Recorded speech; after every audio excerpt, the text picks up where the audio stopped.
You are listening to C-Suite Perspectives, a podcast by the Conference Board.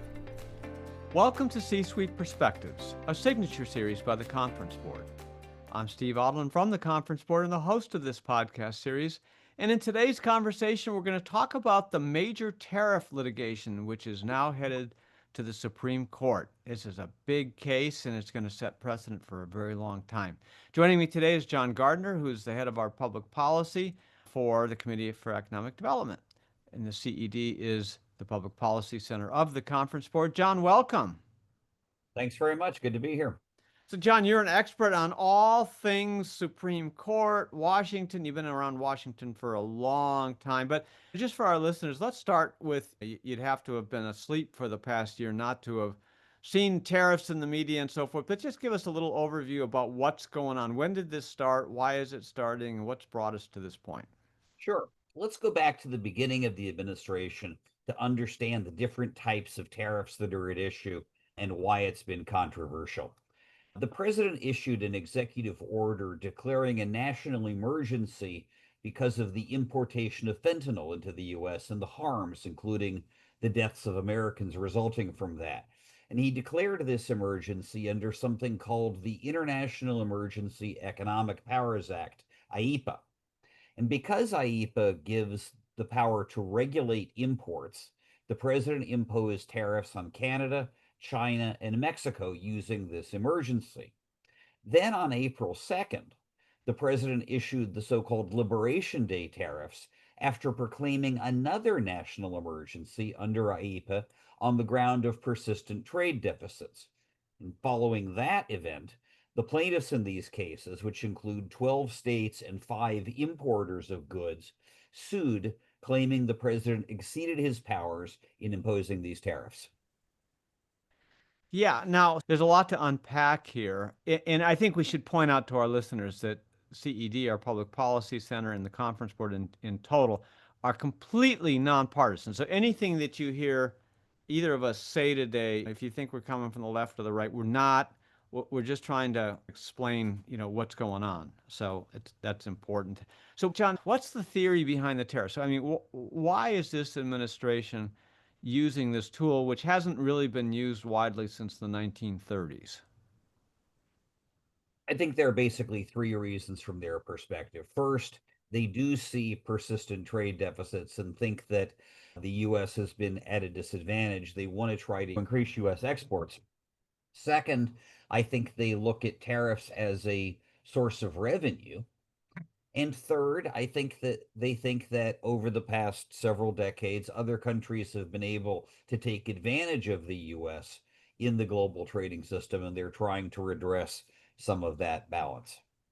Yeah, I think that's a great summary. I think part of the imbalance was supposed to have been taken care of by the WTO, the World Trade Organization, and the rubric around that. But, that hasn't been, a level playing field. So you do have issues there, and everybody agrees that there are issues related to that. This whole idea of raising revenue, though, is really interesting because we're running a $2 trillion deficit, and, their point of view is they need to cut $1 trillion in spending and then raise $1 trillion or so from these tariffs. So it's a really interesting way to come at it, which we haven't seen before. Again, we're not endorsing it or criticizing it. We're just saying this is unique, John. It is. It is a major change in U.S. trade policy, in global economic relations, and it is causing a lot of discussion, obviously, in the U.S. business community as well as business communities abroad as businesses try to react to these major changes. Okay, so you've got the plaintiffs who have brought this case trying to block these tariffs and say it's unfair. Describe the case. Who are the plaintiffs? Who is the defendant? And how does this functionally go through the court system? Sure. I mean, the plaintiffs are importers of goods that are subject to the tariffs. So They're U.S. companies, small companies. U.S. companies who are importing the goods, saying they shouldn't have to pay the tariffs because they think that the president exceeded his authority in imposing them. 12 states have also joined that case, arguing that it reduces their revenue on the ground, which you can accept or not, that Tariffs raise prices, therefore consumers will buy fewer goods, and that reduces their sales tax revenue. So far, the states have been allowed to participate in the case, so at least at some level, the court has accepted that argument as to why they have what's called standing to help to bring these suits against the government. And the defendant is, of course, the administration.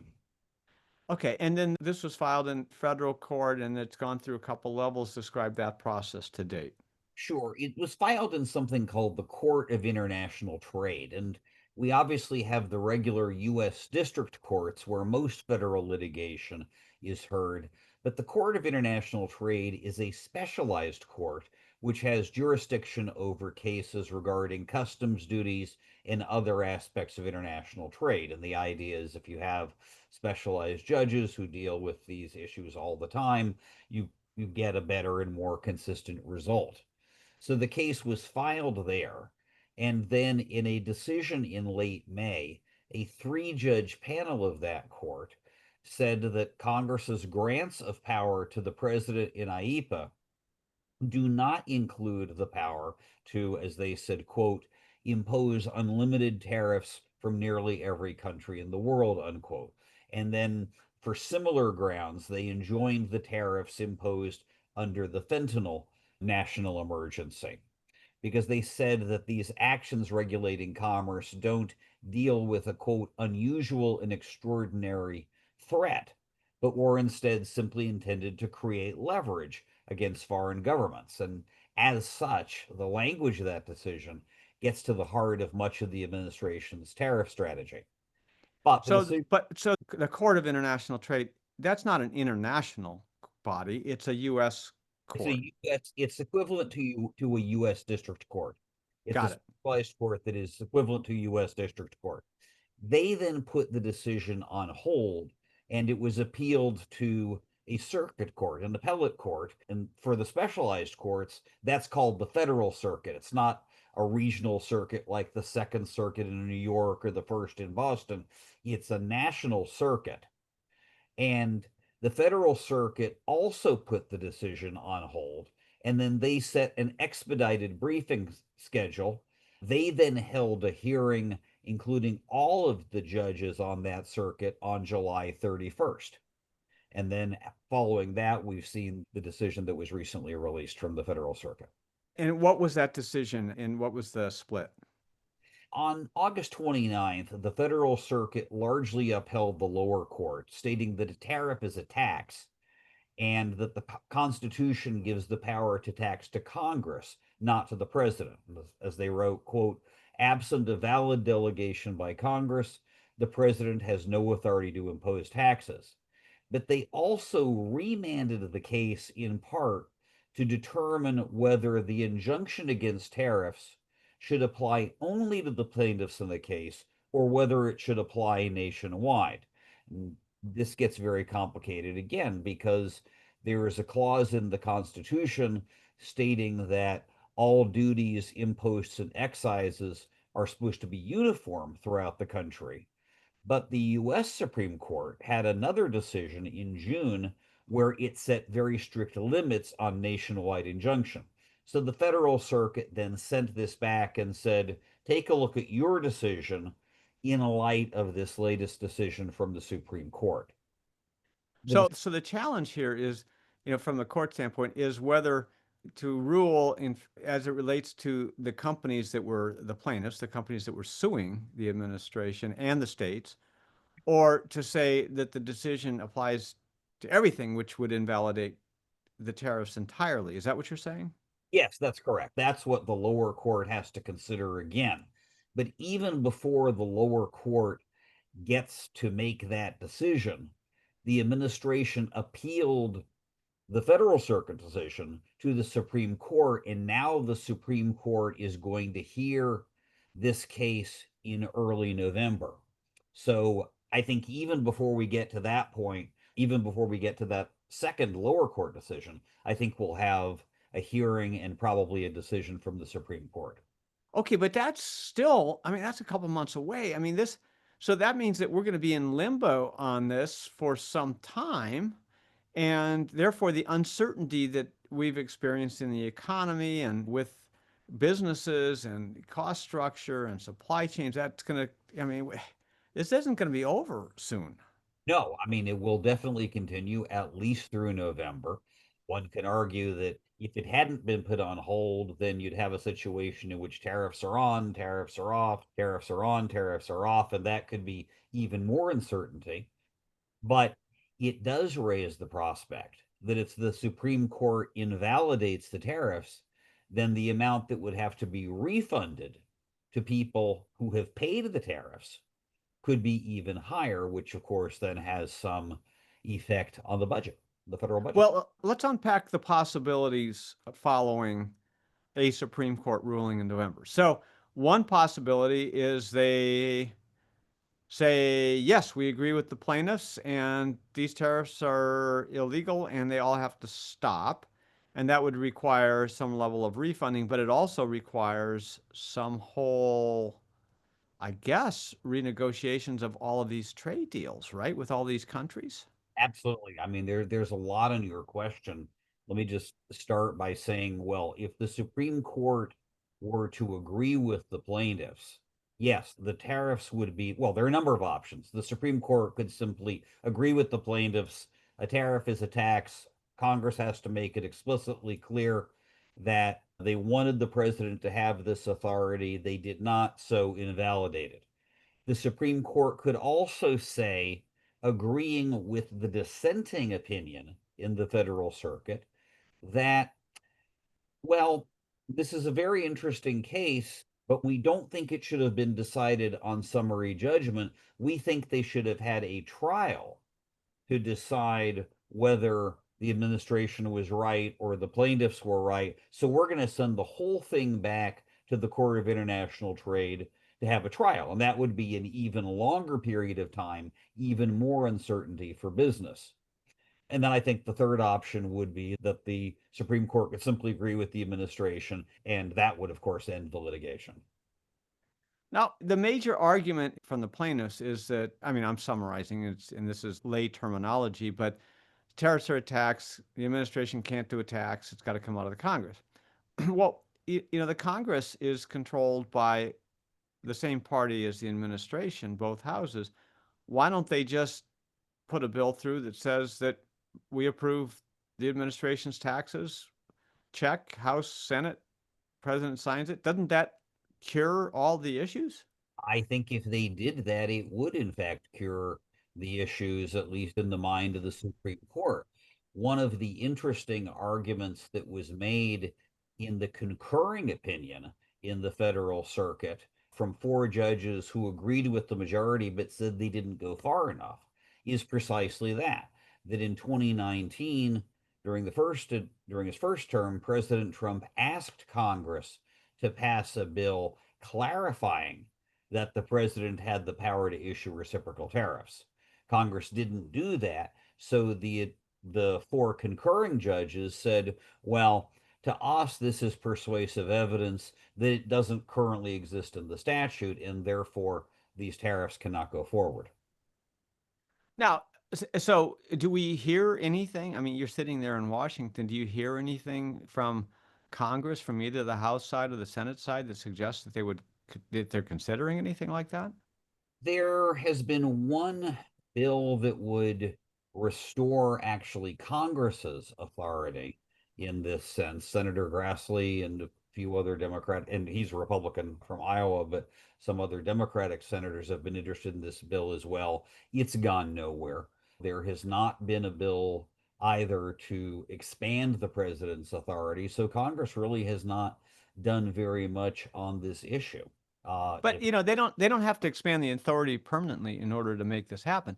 And this goes to a lot of the executive orders. The executive branch in the last several administrations, both Democrat and Republican, have used the power of the pen simply because there's nothing coming out of Congress. Congress is so closely divided, it's hard to get anything through. But in this case, where you've got all in the same party, You could take all these you could put one bill in place that says, we approve the tariffs as recommended. That doesn't give up their authority for the future. And you could say, by the way, we agree to these 100 executive orders or, whatever it is. And just do a check the box, which just validates all of it and ends the court cases. But they're not doing that.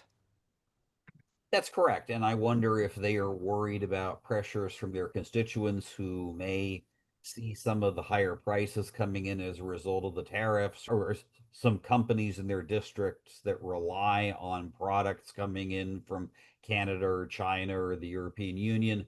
Maybe they're feeling some pressure and they don't want to go in that direction of ratifying the tariffs, but nor do they want to go in the other direction of invalidating the tariffs themselves. Everyone would probably, at this point, rather just wait for the Supreme Court to rule. And that may or may not be a good way to conduct public policy. But I think that's where things are right now in Washington. Now, let's take the opposite case. Let's just say the Supreme Court, agrees with the lower courts and just invalidates the tariffs. That could blow up. And as you said, they could have to reimburse all the tariffs. On the other hand, we now have at least verbal or framework agreements with many countries, most of our major trading powers and our trading partners. And we also have the USMCA, which is nominally under renegotiation. It's up next year anyway. So couldn't you also end up with a case where they say, well, the tariffs are not valid, but you've already cut trade deals which include tariffs, and they are valid, right? Well, I think that's one of the arguments the administration would make. I mean, I think if the court invalidated the tariffs, two things would have to happen. I mean, there would have to be a process to provide some refunds simply because the court has said this is not valid. But then, second, I think that there would be this question about the legal validity of the framework and final agreements they've negotiated with these other countries. Right after the Federal Circuit decision, the president suggested they might have to, quote, unwind, his word, these agreements if the court rules against it. But I think they're also working right now to try to put strong pressure on countries to keep the agreements in place, claiming that somehow they are separate legally from how they were imposed under IEPA. We're going to take a short break and be right back with more of our conversation about the whole tariff issue. What does the future of work mean for your employees? How will your company navigate the future of AI? Will there be a global recession? At the Conference Board, our experts translate the latest research and economic analysis into insights and real-time problem solving for your organization. Membership at the Conference Board provides your team with an assortment of knowledge from economics, marketing and communications, governance and sustainability, public policy, and human capital. As a member, you'll have access to our center experts, member-exclusive events, data and benchmarking tools, and peer sharing that will help you understand the present and shape the future. Consider becoming a Conference Board member today by visiting www.conference-board.org. Welcome back to C-Suite Perspectives. I'm your host, Steve Odland from the Conference Board, and I'm joined today by John Gardner, the Vice President of Public Policy for the Committee for Economic Development, which is the Public Policy Center of the Conference Board. John, welcome back. Thanks very much, Steve. Now, let's just keep going down this road. If that happens and the Supreme Court overturns it, or agrees with the lower courts and overturns the tariffs, the administration says, okay, but we've got all these trade deals already including tariffs, and so they go forward. Could you then have country by country or regions that, like the EU, who have cut these deals, could you have them challenge this in U.S. courts? I think it would be more likely that a U.S. importer of goods from the EU would challenge the agreement in court rather than the EU itself. But yes, you absolutely could have litigation about the validity of these agreements in the absence of the tariffs under which they are imposed. And the other thing the administration could do, of course, is simply look at imposing other types of tariffs, either sectoral tariffs, for instance, in pharmaceuticals or semiconductors or critical minerals or other areas, under a statute called Section 232, or they could try to use even another statute called Section 301, and that refers to the Trade Act of 1974, use authority in that statute claiming that countries themselves are discriminating against U.S. products. One is sectoral, one is country by country. So I don't think the administration is going to give up its tariff strategy, even if the Supreme Court rules against it on these tariffs. We're going to take a short break and be right back with more of our conversation about the tariff issue.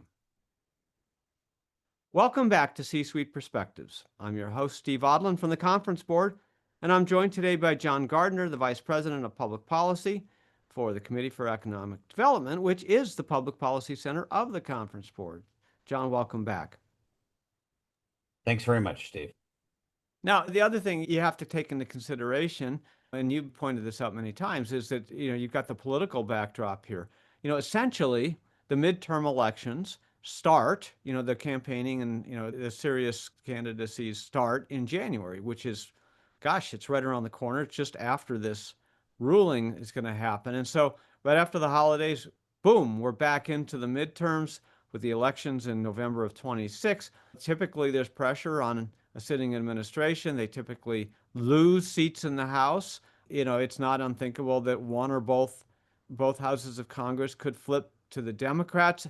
So you could have a situation, depending on what happens then, that even in November of 26, once the results are in, then there's nothing to lose because the election's over, and then maybe Congress acts a year later, but that could throw things back up into the air.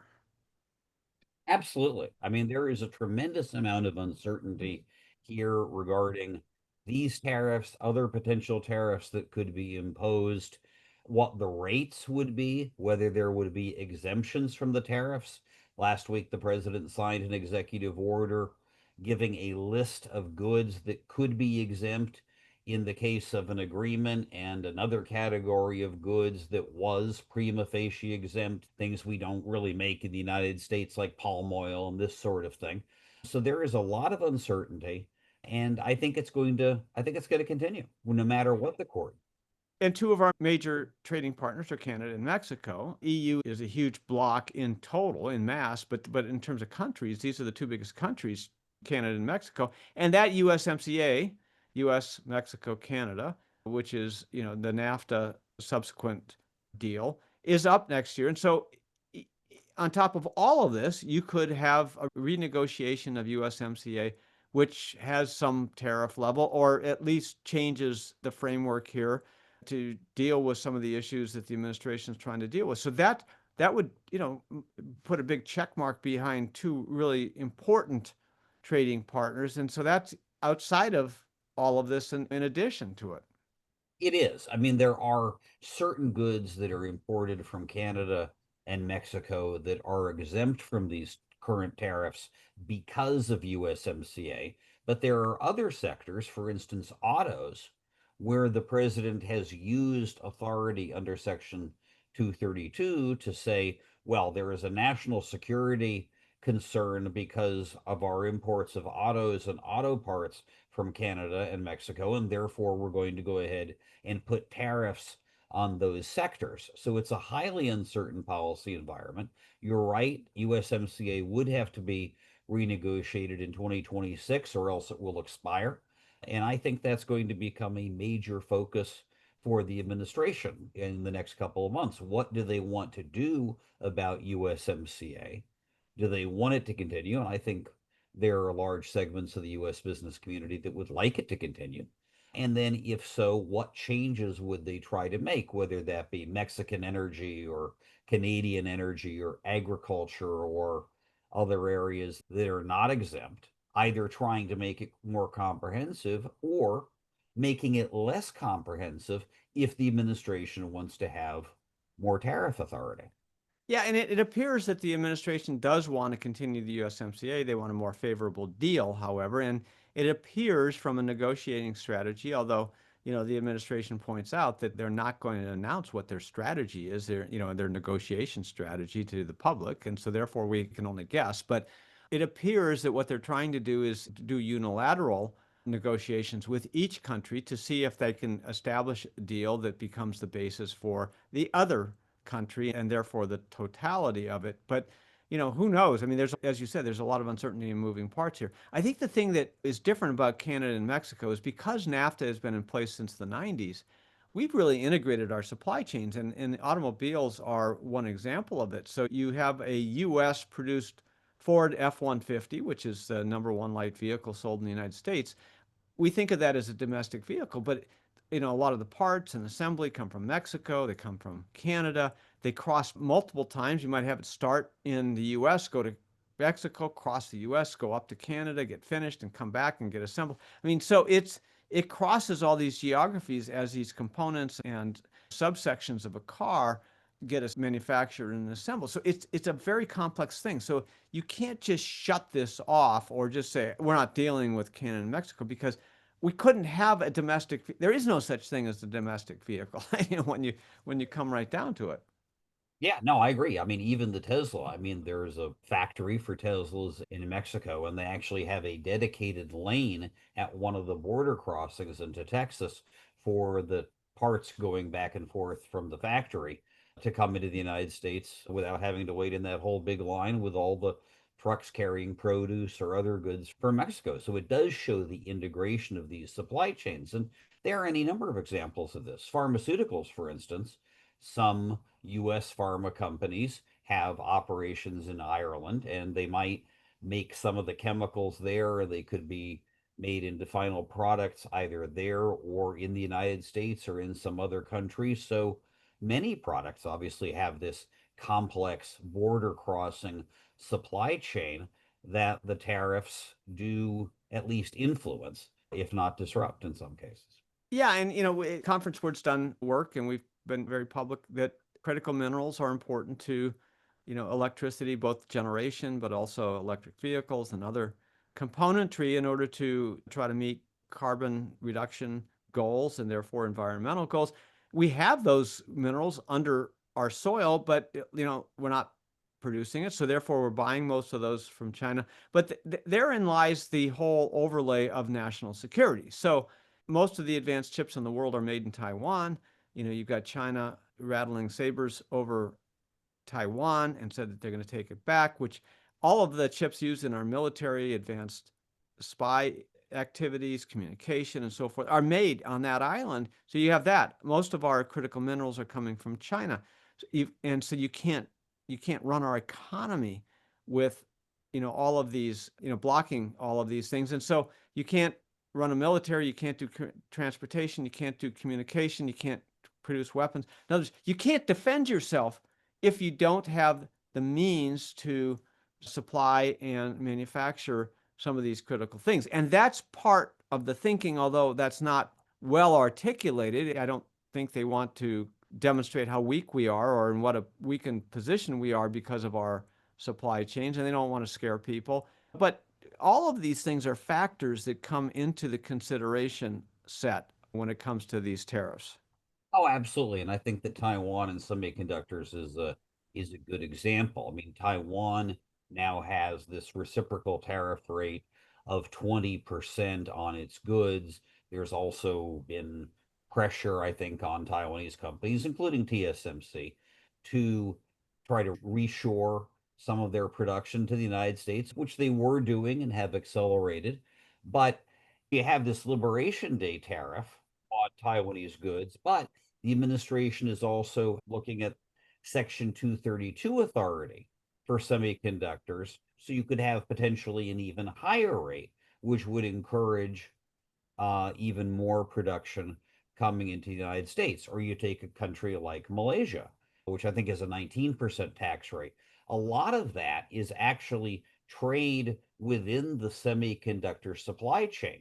A portion of the semiconductor supply chain from US companies is made in Malaysia by a subsidiary of that US company, then comes back to the United States, but is subject to a tariff simply because that portion of the production didn't take place in the United States. So as you note, this is highly complex. And for companies that have tried to build these integrated supply chains and are now facing decisions as to whether they will move production or how they're going to address the tariffs more generally in their operations. All right, it's a real can of worms, and the Supreme Court is going to have to deal with this. We'll see what happens by November, but it sounds from what you're saying that even if that gets kicked back, there are still a lot of other avenues that can be considered all the way through 2026. And so this issue is not going to go away. It's certainly not going to be settled soon, but it's not going to go away regardless of what happens here from the Supreme Court. So more to come on this, and we'll keep an eye on it, and we'll continue to share our insights with our listeners. John Gardner from our Committee for Economic Development, thanks for being with us today. Thanks very much. Pleasure to be here. And thanks to all of you for listening to C-Suite Perspectives. I'm Steve Odland, and this series has been brought to you by the Conference Board. You have been listening to C-Suite Perspectives, a podcast by the Conference Board.